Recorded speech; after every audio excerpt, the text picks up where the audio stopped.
HDR Light Studio 5.4 introduces the new advanced rotations. These are within the transform extended section of the light properties. So here we have a 3D mapped light, and as you move it around, it's always facing the center of the sphere. So it's placed normal to the lighting sphere, and that's how the shape is always correct when this is mapped onto the sphere.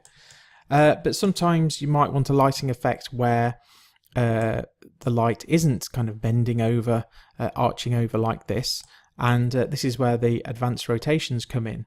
So if we enable this checkbox, the default rotation mode is free, and this will behave exactly the same in terms of facing the center of the lighting sphere, but it will enable you to use these new adjustment buttons, so we can tilt this light in the X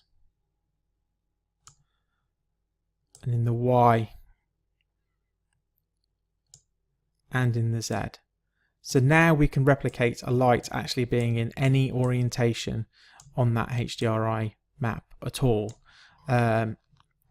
Additionally, we can use this in conjunction with that light handle. So as I move the handle, you can see the light actually maintains that orientation, but it is anchored by a different position depending where that light handle is.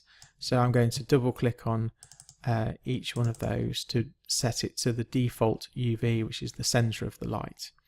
We can reset that rotation as well. So just to explain how it works, essentially, as I said, the free rotation mode, the kind of resting position of this light is facing the middle of the sphere. It's always normal to that sphere. And if we apply a rotation, so let's bend the light over, wherever I move that light, it will always have that same offset to its kind of resting position.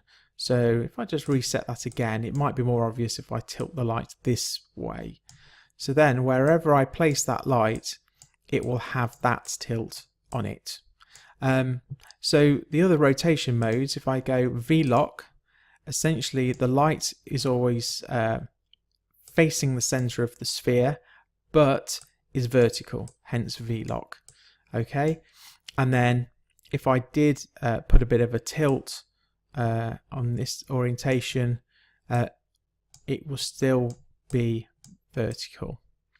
If I did tilt the X, the light wherever it is would still have an offset of that rotation from vertical wherever it is.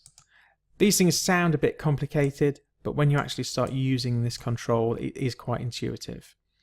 If we then go to horizontal lock, the light has virtually disappeared because it's actually always going to be horizontal, but it is facing the middle of the sphere still. Hence, this shape to us, wherever we move it, it is kind of facing us, but horizontal. And as I move it to the horizon, we then start to see the other side of the light because it is horizontal.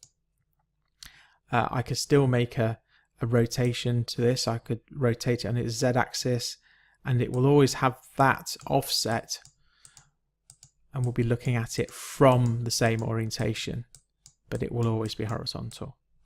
And then the final rotation mode is fixed, and essentially wherever we put this light, it will have a fixed orientation in the 3D world. What this means is, as I move this light, you can actually see it spinning, because from my viewpoint, that is what would happen if you moved a light past you that was actually pointing always in the same direction. So if I say put a bit of if I scale this light up and I put a Z rotation on to line it up with those cobbles that are on the ground, and then as I move that, wherever I move that, it will maintain being aligned with the cobbles on the ground, because that light has got a fixed rotation in 3D space. So it's no longer being orientated relative to where we're viewing it from, which is the center of the lighting sphere, and that can also be quite useful. And all of these rotation modes also work with area lights, which we'll show you in a different video. So that's the new advanced rotation modes. Now, in terms of what I've shown you so far, it's not that exciting, but if you look at there's another video that we've made about how you can add additional content into existing HDRI maps, and these new advanced rotations really help with that process, so I recommend watching that video too.